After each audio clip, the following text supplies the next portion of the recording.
So I'm David Threadgill in the Department of Genetics, and a major focus of my research program is trying to get at the underlying cause of something that was first noted by a Greek physician almost 2,000 years ago, Galen.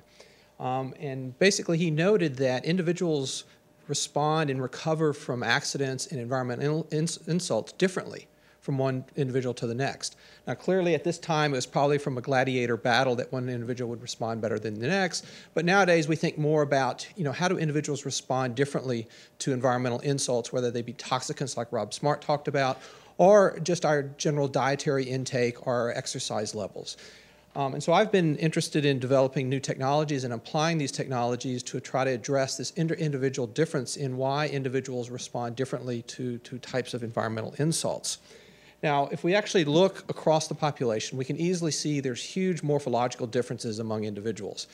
Most of you in this room are probably old enough to recognize these two characters here, Wilt and Willie. We can easily see they differ tremendously in body size, body shape, skin color. They clearly had different expertises in different sports. But what we have to also realize is they had different genetic makeups. And that genetic makeup is actually what led to the difference in morphological characteristic. Well, that same genetic makeup also leads to differences in biochemical makeup that would actually make them respond differently to environmental insults, whether, again, they be a dietary intake or some type of environmental toxicant that may actually lead to a disease at some point in their future life. Now, what we've been interested in doing is trying to sort of bring this to an experimental level and modeling this genetic heterogeneity that's actually present in human populations in an experimentally tractable system, namely the mouse. So we've built a large population of mice that sort of mimics a general human population, and we're applying this population now to try to understand how is it that some individuals respond differently and what types of diseases are some individuals going to be sensitive to based upon the exposures they actually experience. So one thing we can actually do in an experimental system that we can't do very easily in humans is basically take individuals that are genetically different, that were risen in different backgrounds or different environments, and actually ask how would they actually have turned out if we actually put them in the exact same environment throughout their life. And so if we had raised Wilt and Willie in the exact same family situation, would they still have differed in their preference for their sport and various other aspects? So now if we take this down to a disease level, can we actually use a population approach trying to understand how genetic variability within the population can actually alter the way individuals respond to those insults?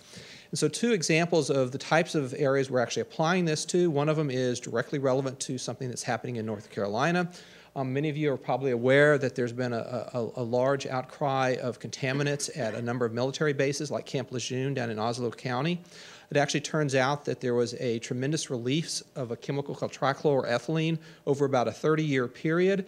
Much of this chemical ended up in the groundwater, and individuals that either lived on site or passed through the military base during this time were actually exposed to this chemical. And now, retrospectively, we're finding out that individuals that actually were exposed to the chemical also have a tremendous increase in susceptibility to a variety of diseases ranging from male breast cancer to kidney cancer to Parkinson's type diseases. This chemical, until it became highly regulated, used to be used in very large quantities as a very strong engine degreaser. It was also used in the dry cleaning business, and so many dry cleaners are little mini Superfund sites because this chemical would be dumped out behind the dry cleaners.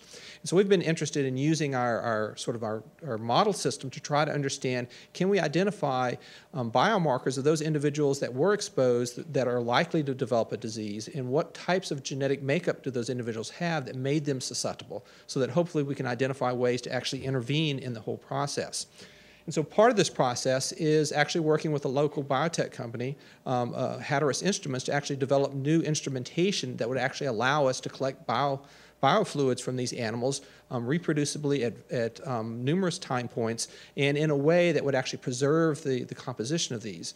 This is a setup where we worked with Hatteras to actually develop a high-throughput urine collection system that would actually preserve the urine in a pristine fashion so that we could actually do biochemical analysis on that.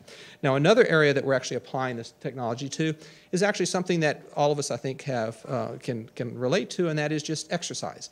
And this is not exercise in that what happens when you exercise, but basically the propensity to exercise. So clearly, Some individuals love to exercise, other individuals are couch potatoes. Well, mice are the exact same way. Some mice actually love to exercise, other mice don't. And as you can see in this photo here, we've actually established sort of a Gold's Gym for mice, where we've basically established a lab that allows mice to exercise, and we can actually put a population in there and ask, how do they actually respond to this exercise?